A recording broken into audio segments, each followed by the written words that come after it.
Bonjour à tous, soyez les bienvenus dans ce journal. Nous sommes le jeudi 19 mai, voici les titres. Les anti-Europacity maintiennent la pression en plein débat public. Les opposants à ce gigantesque projet de complexe de loisirs et de commerce martèlent encore et encore leur message. Pas question d'avoir un énième centre commercial aux portes du Val d'Oise qui va détruire une partie des commerces alentours. Les fleurs à l'honneur ce week-end au château d'Auvers-sur-Oise à l'occasion de la 13e édition des Irisiades. L'occasion de découvrir des variétés anciennes et des créations. On y revient à la fin de ce journal. Pas question qu'Europacity sorte de terre. Les opposants à ce projet pharaonique de complexe de loisirs et de commerce maintiennent leur mobilisation. Ces derniers veulent profiter du débat public en cours pour se faire entendre et alerter l'opinion publique. Ils vont convoquer la presse à l'endroit même où le projet pourrait voir le jour. C'est au milieu des champs, là où doit sortir de terre Europacity, que les opposants au projet ont donné rendez-vous à la presse. Objectif, clamer une nouvelle fois leur opposition à la création de ce gigantesque complexe de commerce, de loisirs et d'hôtellerie, prévu à l'horizon 2024. Présents, les membres du collectif du Triangle de Gonesse, mais aussi France Nature Environnement, qui regroupe 3500 associations écologistes en France. Ensemble, ils dénoncent une nouvelle fois le grignotage de ces terres agricoles au profit d'un énième centre commercial. Ce qui nous importe, nous, c'est de pouvoir préserver les dernières terres agricoles particulièrement riches, parmi les terres les plus riches d'Europe, qui sont présentes ici sous nos pieds. Et ces terres jouent un rôle extrêmement important, par exemple en matière de séquestration de carbone, en matière de biodiversité. C'est parmi les sols les plus riches en biodiversité de toute la France. Et donc l'Île-de-France a encore besoin de terres qui soient les plus proches possibles des populations, plutôt que de repousser en permanence ces zones de production alimentaire le plus loin possible de Paris. Europacity, un projet à 3,1 milliards d'euros porté par le groupe Imauchan, filiale immobilière du groupe Auchan. Un parc aquatique, un parc des neiges, des salles de spectacle, un centre de conférences ou encore 230 000 mètres carrés de magasins. Le tout sur 80 hectares de terres agricoles au cœur du triangle de Gonesse entre Roissy et le Bourget. Et la promesse de créer quelques 11 800 emplois. Un chiffre auquel ne croient pas ses opposants. On nous annonce des emplois certainement en surnombre. Et puis aussi, il n'a pas été tenu compte des emplois qui seraient détruits ailleurs. C'est quand même avant tout sur l'impact que ça aura sur le tissu commercial et sur la constitution de nos villes, avec aussi destruction à la fois des grands centres commerciaux qu'il y a tout autour, mais aussi destruction des commerces qu'il y a dans les centres-villes, ceux qui subsistent encore dans des communes comme Aulnay par exemple. Les opposants espèrent rallier des voix à l'occasion du débat public qui se déroule jusqu'au 30 juin dans le but de faire grossir le mouvement de contestation. Leur pétition, lancée au début de la concertation, rassemble à ce jour quelques 2200 signatures. Direction Argenteuil à présent, où la polémique autour de la déprogrammation de 2 films décidés par le maire de la ville peine à trouver son épilogue. Alors que Georges Motron était revenu sur sa décision après une rencontre avec les associations à l'origine de leur programmation, l'affaire connaît un nouveau rebondissement. Le maire d'Argenteuil revient à nouveau sur cet accord. En cause, un billet d'humeur sur le blog du maire communiste de la ville voisine Beson. Face à la mobilisation et au mécontentement, Georges Motron a été contraint de reculer, peut-on lire. On reste dans le 7e art et on part à Taverny où le festival de court-métrage se prépare pour sa 2e édition. Sachez qu'il vous reste jusqu'à demain 17h pour voter sur la page Facebook du festival sur une sélection de 20 films. Ceux ayant collecté notamment le plus de likes feront partie de la compétition et seront projetés lors de ce festival prévu le week-end du 3 au 5 juin. Une idée pour finir ce journal pour ce week-end. Pour sa 13e édition, le château d'Auvers-sur-Oise accueille les Irisiades. Pendant 2 jours, le parc et les jardins du château fêtent les fleurs, les plantes et les arts. Cet événement présente une 50aine d'exposants, des créations d'artistes, des ateliers découvertes pour les grands et les petits, ainsi que des spectacles. Un reportage signé Philippe Pémal. Ça s'active dans les jardins du château d'Auvers. Dans 2 jours, ce sont les Irisiades, un rendez-vous unique en Île-de-France qui présente le travail d'une 50aine d'horticulteurs de la région et des créations inédites de 5 artistes inspirés par la nature. Les Irisiades du château d'Auvers-sur-Oise, c'est l'unique fête des fleurs, des plantes et des arts en Île-de-France. 13e année, donc maintenant un joli succès qui s'est forgé au fil des ans avec un rendez-vous de passionnés, aussi bien dans le domaine de la fleur, dans le domaine des arts, mais aussi pépiniéristes, sculpteurs, concours d'art floral, concours artistique. C'est une manifestation intergénérationnelle bien implantée maintenant sur notre territoire. À côté des pépiniéristes et des artistes, de nombreuses animations sont prévues. Des ateliers pour entretenir jardin et potager, des jeux pour les enfants et des spectacles dans les jardins. Pour cette édition 2016, le thème choisi est l'amour au jardin. C'est une thématique qui, en fin de compte, apporte l'amour autant de ses fleurs, autant de l'insecte sur la plante, et autant toutes les belles choses qu'on peut aimer avoir, que ce soit le mobilier, que ce soit de la décoration dans son jardin. Martine est la chef de projet des Irisiades. Pendant des mois, elle prépare cet événement exceptionnel. Pour ce jardin des amours, elle a trouvé un lit plutôt original. Ce lit est très spécial puisque nous avons la chance d'avoir les literies Benoît à Auvers-sur-Oise.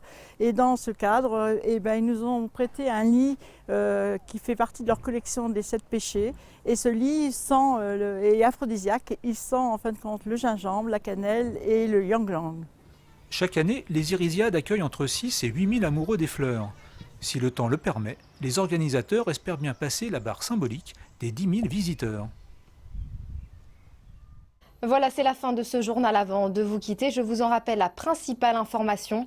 Les anti-Europacity maintiennent la pression en plein débat public. Les opposants à ce gigantesque projet de complexe de loisirs et de commerce martèlent encore et encore leur message. Pas question que des terres agricoles soient sacrifiées au profit d'un énième centre commercial qui va détruire une partie des commerces alentours. Merci de votre fidélité. N'oubliez pas, l'information continue sur vonews.fr. À suivre tout de suite la partie magazine du journal. Quant à moi, je vous donne rendez-vous demain pour une nouvelle édition.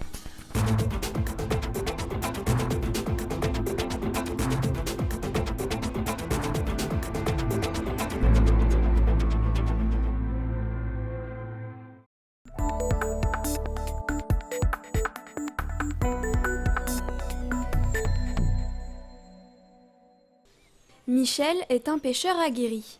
Il a commencé avec son père à l'âge de 10 ans et depuis, cette passion ne l'a plus quitté. Aujourd'hui, il entame un parcours sur les berges du Sausseron. La pêche à la truite est fermée depuis le mois d'octobre. Ce week-end, c'est l'ouverture. De quoi espérer faire de belles prises. Une belle truite fario, prise à l'imitation de teigne. Et on va la remettre à l'eau tout de suite. Allez, ma petite fille. Un loisir et un moment de détente pour Michel qui a ses habitudes. Lui qui pêche au leurre, il alterne régulièrement entre poissons nageurs, imitation de verre et leurre tournant. Avec 50 ans d'activité derrière lui, il a ses astuces. Quand les poissons sont dehors en activité, ils prennent plus facilement un poisson nageur ou un truc comme ça. Là, les poissons ne sont pas en activité, donc ils sont calés au fond. Et c'est plus l'opportunité qui fait quand la teigne, l'imitation de teigne ou la vraie teigne passe devant, que la truite le prend. Au bout de quelques minutes, une deuxième prise.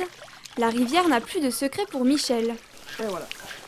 Un beau petit poisson, une belle truite arc-en-ciel du Sausseron.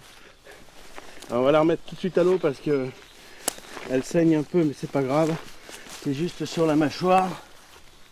Pour débusquer les poissons, Michel surveille les courants, les souches. En chemin, d'autres pêcheurs sont eux aussi venus chasser la truite. Chacun parle de ses prises et de ses techniques pour repartir de plus belle. Et c'est vrai qu'il y a encore beaucoup de pêcheurs en France qui pêchent la truite aux appâts naturels, avec un verre au bout d'un bouchon, qui s'installe au bord de l'eau. Ça reste encore un peu vrai, mais beaucoup moins. Et plus ça va, plus les pêcheurs ont tendance à pratiquer, je dirais, une pêche sportive, entre guillemets, mais une pêche de mouvement, où la mise en œuvre est facile. On prend une petite canne légère comme ça, une boîte de leurre, vous avez vu tout à l'heure, et puis voilà, on est parti au bord de l'eau. Donc, et c'est quand même très très très ludique, donc ce qui fait que l'engouement est important. Aujourd'hui en France, on compte plus d'1,5 million de pêcheurs de loisirs. Dans le Val d'Oise, les parcours sont nombreux. les pêcheurs peuvent se lancer à la poursuite des truites sur l'aubette de Magny, de Meulan, sur l'Epte, sur la Vionne et sur le Sauceron jusqu'au mois de septembre. Allez, on va continuer.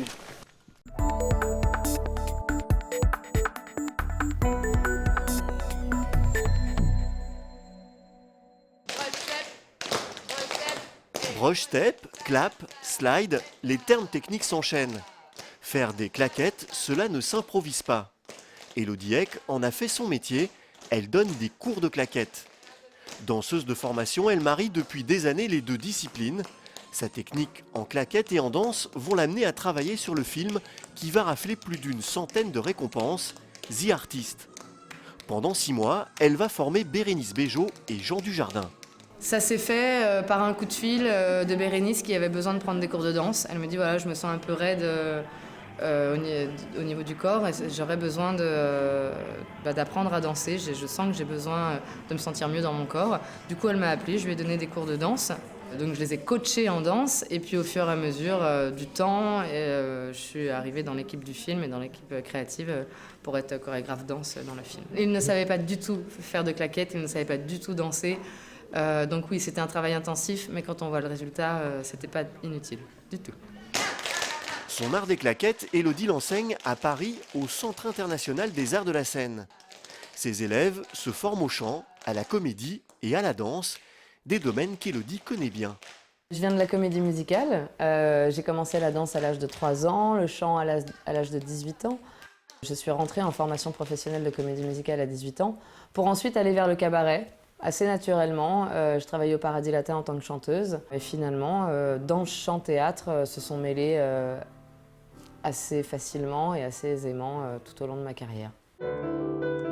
Chanteuse, danseuse et fan de comédie musicale, Élodie décide de mélanger le tout et crée son propre spectacle Jazz on Broadway.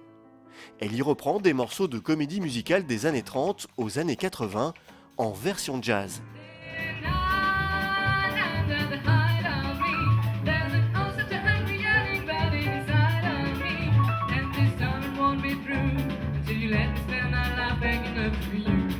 Je sais que les gens apprécient et ressortent du concert toujours en me complimentant, en me disant « Oh, merci de nous avoir fait redécouvrir ces jolies chansons qu'on écoutait il y a bien longtemps. » L'avenir d'Élodie se présente sous les meilleurs auspices. Elle continue à mener de front ses activités de professeure, de danseuse et de chanteuse. Elle souhaite également développer ses talents de chorégraphe. Une amoureuse des arts de la scène qui donne tout son sens au mot artiste.